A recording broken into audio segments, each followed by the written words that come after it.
Tervetuloa Pyhälle. Osoite on Siulatie 3. Mökin nimi on Vuokkola. Ja tuossa on naapurimökki, joka nimi on Pirkkola. Äitini oli siis Vuokko ja hänen sisarensa Pirkko. Tässä on meidän mökki, Siulatie 3. Ja tuolla on autokatos ja välinen varasto.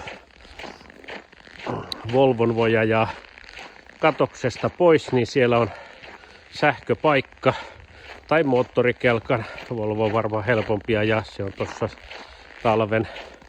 Tuolla on kota, vähän lumitöitä, niin pääsee kodalle. Kodassa on polttopuita penkkien alla ja poro istuinalustat ja grillaus- ja ruoanlaitto mahdollisuus ja kaakauta. Täällä on välinen varasto. Tämä oikea puoli on meidän. Siinä on liukulumikenkiä, niitä voi lainata. Siinä on normaali lumikenkiä. Ja sitten on murtomaa ja lasketteluväline. Siinä on pulkka, iso.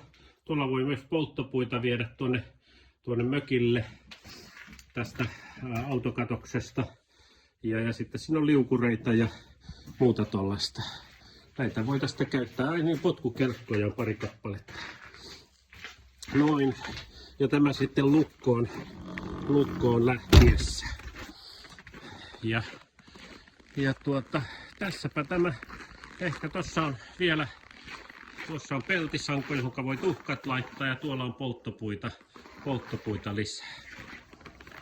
Eli tässä tämä mökki.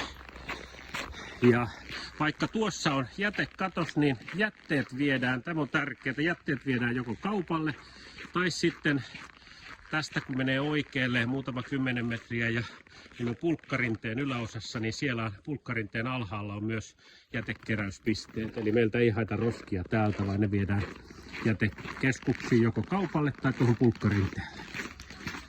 Täällä on sitten polttopuita toisessa. Ja toisessa on ulkotuoleja ja vähän tommonen varasto. Ja tässä on tätä mökkiä. Sitten tulee video 2, josta mennään sisälle.